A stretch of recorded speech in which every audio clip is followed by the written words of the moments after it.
তোমাদের কি করা উচিত জানো? নিচে সেফ কফ ফেলে সেটা জিভ দিয়ে চাটানো উচিত তোমাদের, বা গলায় স্যান্ডেলের মালা পরে ঘোরানো উচিত। যেহেতু তুমি মহিলা মানুষ, অবশ্যই রেসপেক্ট করি, না হলে বলতাম মাথা ন্যাড়া করে, ঠিক আছে, বাজারে বাজারে ঘোরানো উচিত।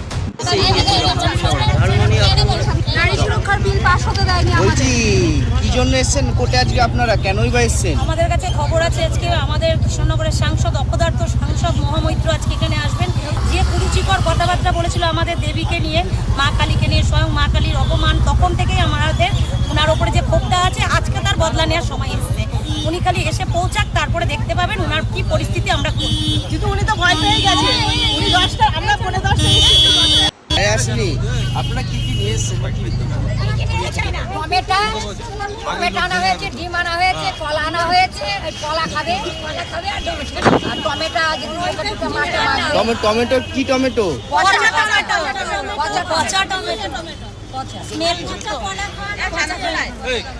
অনেক কিছুই আনা হয়েছে, খাই খাবে, যেটা খাবে যে খেতে চাই সেটাই।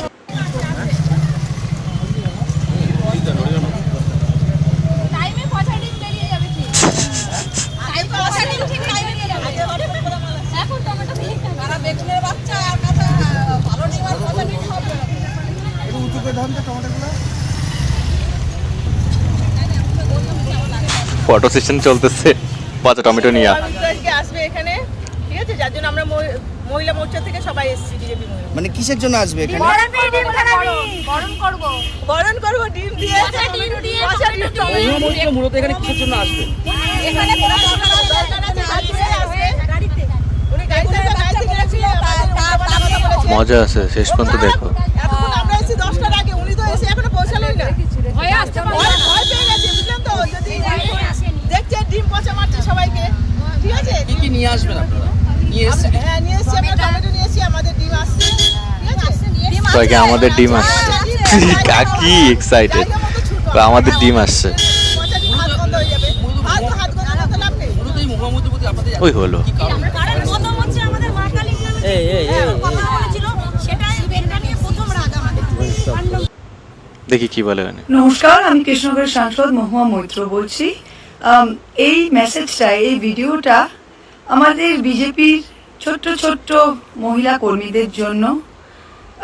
আপনাদের একটা ভিডিও দেখলাম, কালকে আমায় কেউ পাঠালো, সংবাদ মাধ্যমে বোধহয় দিয়েছেন, যে কালকে কৃষ্ণনগর কোর্টে কোনো একটা কেসে সামান্স হয়নি, কিন্তু কোনো হিয়ারিং ছিল। যাই হোক, আপনারা আমার অধীর অপেক্ষায় ছিলেন।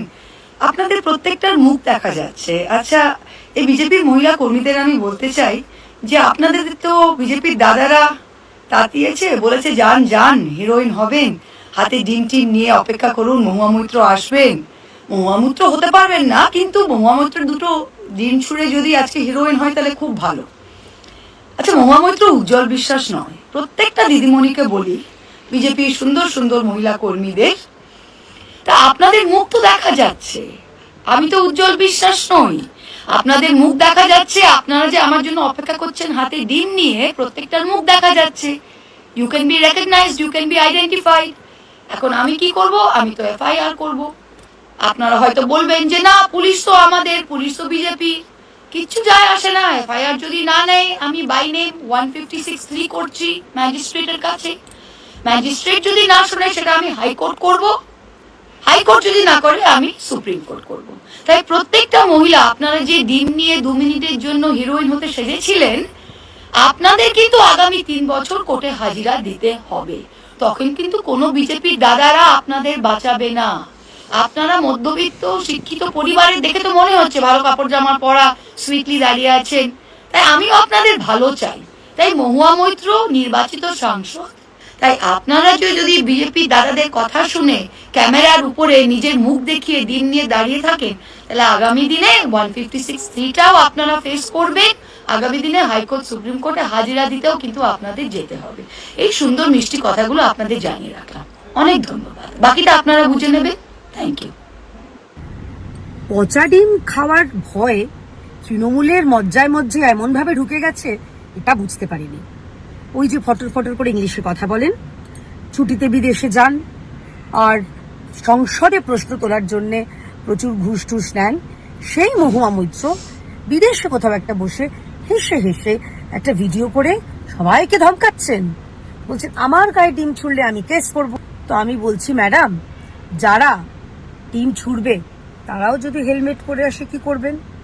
আর আরেকটা কথা, দেখুন আপনি তো ডিম ছুটতে মানা করেছেন, কিন্তু কেউ যদি পচা টমেটো, পচা আলু, অন্য কিছু যদি ছোড়ে, সেক্ষেত্রে আপনার তো পুরোটা বলা উচিত ছিল। যাই হোক, আমি আপনাকে বুদ্ধিটা দিলাম, আরেকটা ভিডিও করুন, বলুন কিছুই ছুড়বেন না আমার দিকে। চোর চোর স্লোগান ছুটতে পারেন হয়তো, সেটা যাই হোক তাদের ব্যাপার। ভালো থাকবেন, জয় শ্রীরাম। তো তোমরা দেখলে, এতক্ষণ চুপ করে থাকলাম, আমিও দেখলাম, কিছু বললাম না। না, আমার কথা হচ্ছে এই মহিলা কত বড় নির্লজ্জ, একজন হিন্দু নারী হয়ে মা কালীকে নিয়ে বাজে বাজে মন্তব্য করে। লজ্জা হওয়া উচিত, লজ্জা হওয়া উচিত। এরে না হচ্ছে কি করতে হয়, পাথর বা ইটের টুকরা দিয়ে মাথায় আঘাত দিয়ে মেরে ফেলানো উচিত। সত্যি কথা, মানে কত বড় নিকৃষ্ট।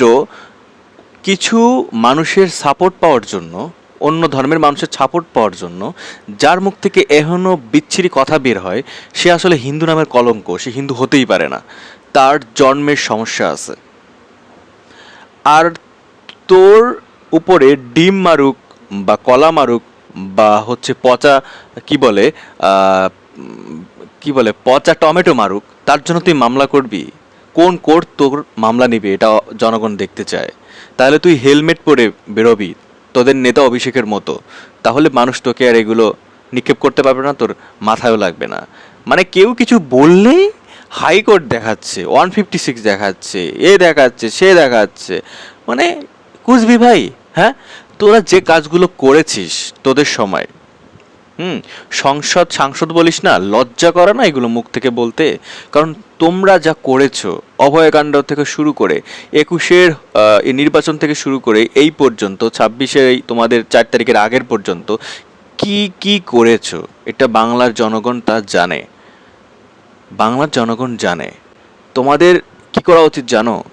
নিচে সেফ কফ ফেলে সেটা জিভ দিয়ে চাটানো উচিত তোমাদের, বা গলায় স্যান্ডেলের মালা পরে ঘোরানো উচিত। যেহেতু তুমি মহিলা মানুষ, অবশ্যই রেসপেক্ট করি, না হলে বলতাম মাথা ন্যাড়া করে, ঠিক আছে, বাজারে বাজারে ঘোরানো উচিত। জঘন্যতম কাজ করেছো। একটা মেয়ে অভয়া, তার কী দোষ ছিল? তাকে মারার পরেও তাকে রেপ করা হয়েছে, আর তাতে তোমরা মদত দিয়েছো। কোনো তদন্ত হয় নাই, কিচ্ছু হয় নাই। এই যে মেধাবী যারা চাকরি পেয়েছে তাদের চাকরিচ্যুত করেছো, আন্দোলন করেছে, তোমাদের নিজের পোষা কুত্তা পুলিশদের লাঠিপেটা করে তাদের বাড়িতে পাঠিয়ে দিয়েছো, আহত করেছো, তারা হসপিটালে অ্যাডমিট হয়েছে, এগুলো তোমরা করেছো। আর জনগণ যখন আজকে সামান্য একটু ডিম বা পচা হচ্ছে টমেটো নিয়ে দাঁড়িয়ে আছে বা কলা পচা নিয়ে দাঁড়িয়ে আছে, তখন তোমাদের এত কষ্ট হইতেছে, এত খারাপ লাগতেছে, তাই না? লজ্জা করা উচিত। তোদের মতো মানুষ আসলে কি বলবো, মানে একটা কিছু বললেই ভাই লাইভে এসে ভিডিও করে বলতে হবে এই করছি সেই করছি। লজ্জা হওয়া উচিত। আর যারা আজকে এখানে দাঁড়াইছে, তুই কেন আসিস নাই? ভয় পাইছিস না? আজকে যদি হইতো ওর মুখে ডিম মারতো, সব থেকে খুশি আমি হইতাম, বা সকল সনাতনী খুশি হইতো। কারণ মা কালীমাকে নিয়ে খারাপ মন্তব্য করে, মানে কত সাহস! দেখো, সবগুলো একরকম। একটা শাইনি, একটা মহাদেবের নেই, কণ্ডমণ্ডপ আবিজাবি কথা বলে, এটা মুখে নিতে চাইতেছি না, এ তো পাপ হয়। মানে কত জঘন্য, কি বলবো। আপনারা দেখলেন, আপনারা মতামত আপনাদের জানাতে পারেন। আমি ভুল বললে অবশ্যই আমাকে ক্ষমা করে দিবেন, আর নতুন হলে চ্যানেলটা সাবস্ক্রাইব করে দিবেন। আশা করি আপনাদের আমার কথাগুলো ভালো লেগেছে। যদি ভালো লাগে অবশ্যই কমেন্ট করেন। তো নমস্কার, জয় শ্রীরাম।